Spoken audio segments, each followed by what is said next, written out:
ఈ మధ్యకాలంలో రాష్ట్ర వ్యాప్తంగా కూడా గత ప్రభుత్వం యొక్క పాపాలు, జగన్మోహన్ రెడ్డి గారి పాలనలో అనేక రంగాల్లో అనేక అంశాల్లో వారు చేసినటువంటి పాపాలు,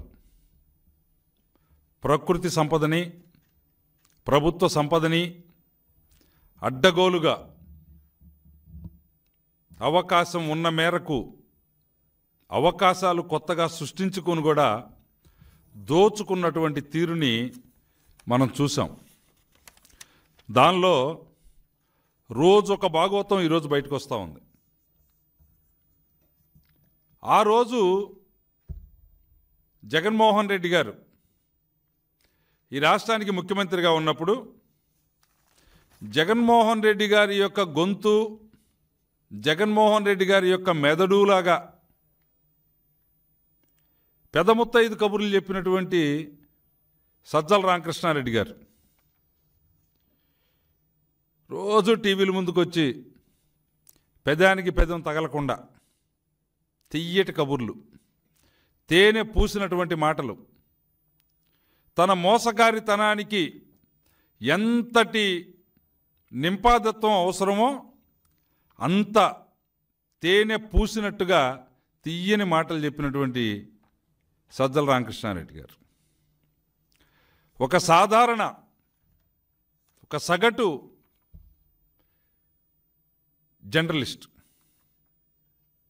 జర్నలిస్ట్ అంటే సమకాలీన సమాజం యొక్క స్థితిగతుల్ని, ఆలోచన ధోరణిని సమాజానికి ప్రతిబింబంలాగా వ్యక్తీకరించేటువంటి వృత్తి. అలాంటి జర్నలిజంలో ఒక సాధారణమైనటువంటి జర్నలిస్ట్గా ఉన్నటువంటి సజ్జల రామకృష్ణారెడ్డి గారు ఈరోజు వేల కోట్ల అధిపతిగా మారిపోయాడు.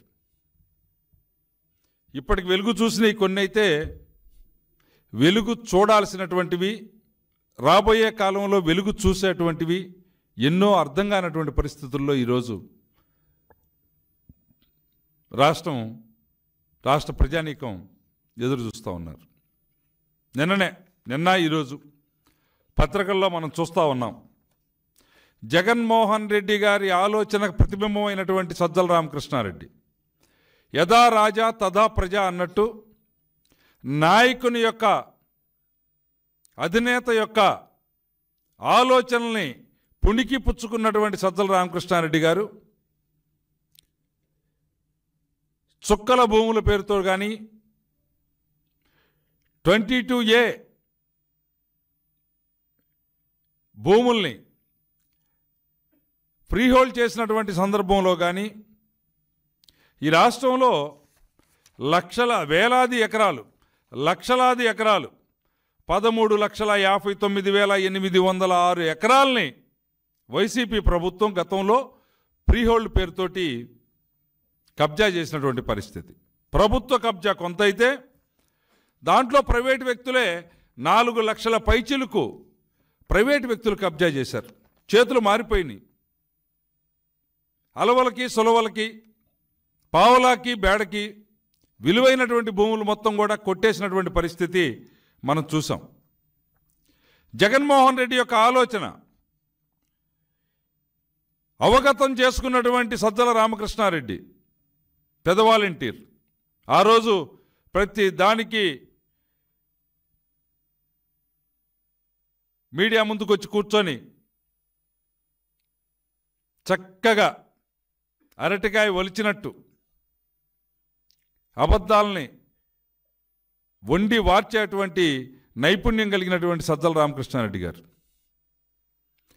అంత చక్కటి కబుర్లు చెప్పినటువంటి రామకృష్ణారెడ్డి గారు ఈరోజు కడప జిల్లాలో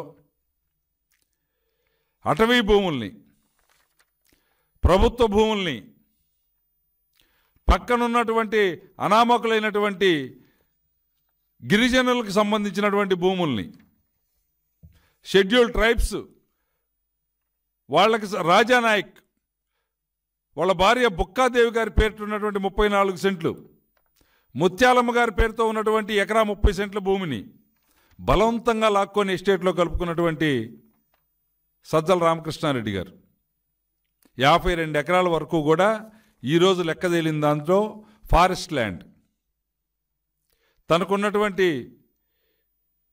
206 ఎకరాల ఎస్టేట్లో కలిపేసుకొని మొత్తానికి ఫెన్సింగ్ వేసి అన్యులకి తమ కుటుంబ సభ్యులు మినహా వేరే వాళ్ళు దాంట్లోకి ప్రవేశించేదానికి కూడా ఎంట్రీ కూడా అవకాశం లేకుండా పకడ్బందీగా సెక్యూరిటీ వ్యవస్థలను తయారు చేసుకున్నటువంటి సజ్జల రామకృష్ణారెడ్డి గారు ఈరోజు ఏం సమాధానం చెప్తారు?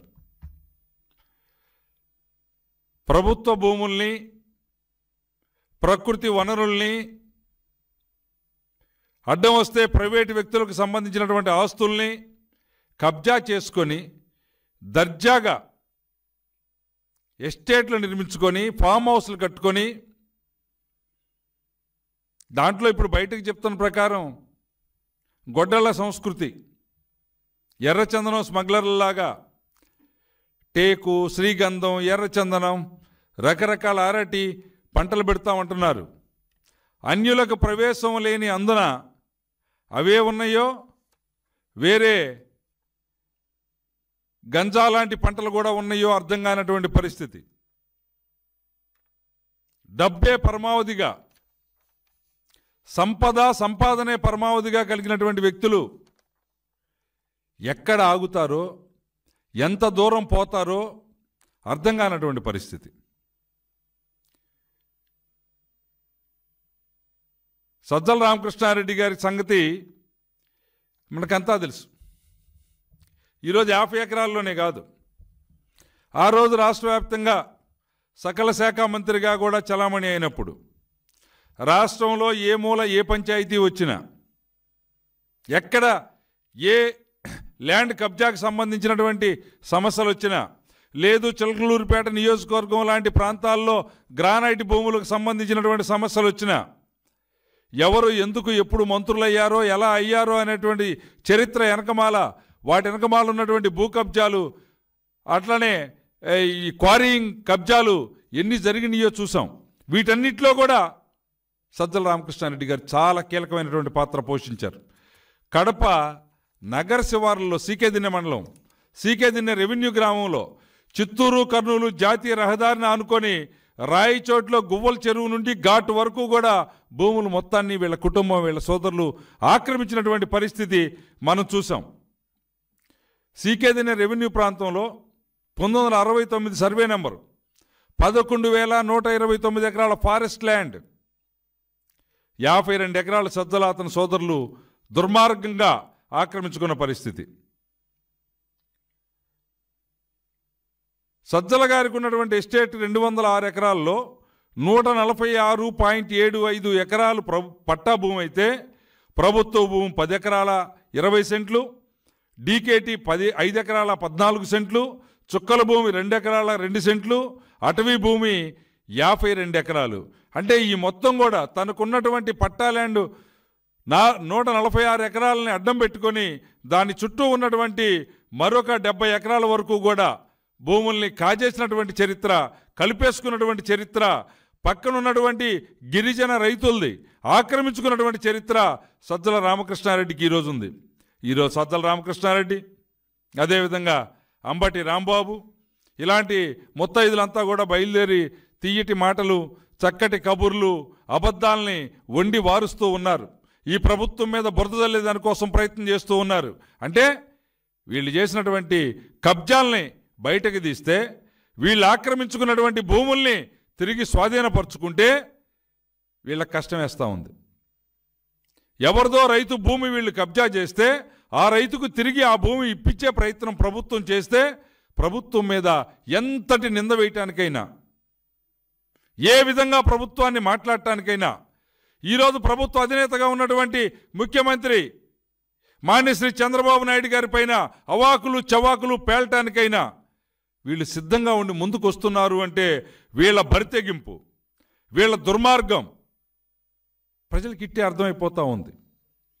నేను ఒక్కటే అడుగుతున్నా, సజ్జల రామకృష్ణారెడ్డి గారు గత 5 సంవత్సరాలు మీరు మీడియా ముందు కూర్చొని చెప్పినటువంటి కబుర్లు, ఏ ముత్తైదు కబుర్లైతే, ఏ నీతివంతమైనటువంటి కథలైతే, ఏ విధంగా ప్రజల్ని మభ్యపెట్టి మసిబూసి మారేడికాయ చేయాలి అని అబద్ధాన్ని పదే పదే అందంగా ఒల్లివేసినటువంటి మీ చాకచక్యం, మీ చాతుర్యం ఉందో రా ఈరోజు బయటకు వచ్చి సీకే దిన్నె, ఈ సీకే దిన్నె సర్వే నెంబర్ 1629లో ఉన్నటువంటి ఈ అటవీ భూమిలో 52 ఎకరాలకు పైగా భూమిని ఏ విధంగా నువ్వు కాజేశావో ఒక కథ చెప్పు.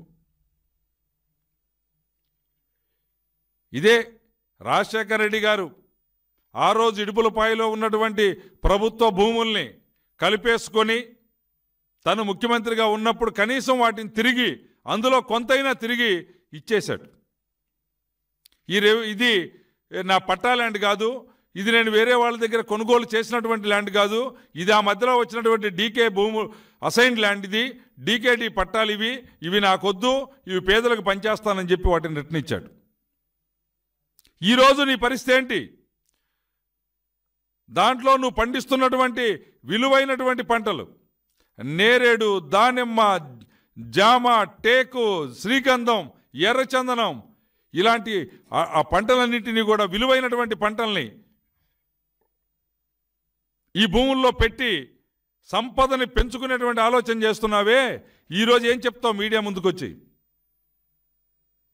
ఒక జర్నలిస్ట్గా 100 కోట్ల సామ్రాజ్యాన్ని స్థాపించడానికి ఎలా సాధ్యమైందో చెప్తే, ఈరోజు ఈ రాష్ట్రంలో పాపం ఈ జర్నలిస్టులందరూ, ఈ సగటు ప్రజానీకం అందరూ, మాలాంటి రాజకీయ కార్యకర్తలు అందరూ కూడా నీ ఉపాయం ఏదో చెప్తే నీ పేరు చెప్పుకొని చక్కగా నీతివంతంగా చేసే అవకాశం ఉంటే ఈ 100 కోట్ల సామ్రాజ్యాన్ని సృష్టించుకుంటాం.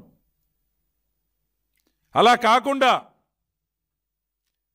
ఈ జర్నలిజాన్ని అడ్డం పెట్టుకొని, ఈ జర్నలిస్ట్ అనే పేరును అడ్డం పెట్టుకొని జగన్మోహన్ రెడ్డి రాజాస్థానంలో పాగా వేసి అక్కడ నుంచి ఈ అక్రమాలకు నువ్వు తెరలేపుంటే వీటికి నువ్వు ఖచ్చితంగా శిక్ష అనుభవించాల్సిందే. వీటిని నువ్వు ముక్కు నేలకు రాసి నీ తప్పును నువ్వు అంగీకరించి ఎక్కడి నుంచి అయితే నువ్వు కొట్టేశావో వాటన్నిటినీ కూడా తక్షణం అప్పచెప్పాల్సిందే. అలా కాని పక్షంలో ఈ ప్రభుత్వం, ప్రజల పక్షాన ఉన్నటువంటి ఈ కూటమి ప్రభుత్వం, చంద్రబాబు నాయుడు గారి నేతృత్వంలో ఉన్నటువంటి ఈ ఎన్డీఏ ప్రభుత్వం నీలాంటి కబ్జాదారుల్ని, కబ్జాకోరుల్ని కోరలు తీసి ప్రభుత్వ సంపదని, ప్రైవేటు వ్యక్తుల యొక్క ఆస్తుల్ని సంరక్షించే బాధ్యత ఖచ్చితంగా తీసుకుంటుంది. అలాంటి శిక్షని అనుభవించడానికి నువ్వు తయారుగా ఉండాలి. ఆ శిక్షను నువ్వు ఖచ్చితంగా అనుభవించే తీరాల్సి వచ్చింది. కాబట్టి తక్షణం నువ్వు వాటిని వచ్చి ప్రజానీకానికి, ప్రభుత్వాలకి హ్యాండ్ ఓవర్ చేస్తావా? నేరాలకు సంబంధించినటువంటి ఈ కేసులు ఏవైతే ఉన్నాయో వీటిని ఎదుర్కొని శిక్ష అనుభవించడానికి సిద్ధంగా ఉంటావా అనేది తేల్చుకోమని చెప్పేసి కోరుతూ ఉన్నా.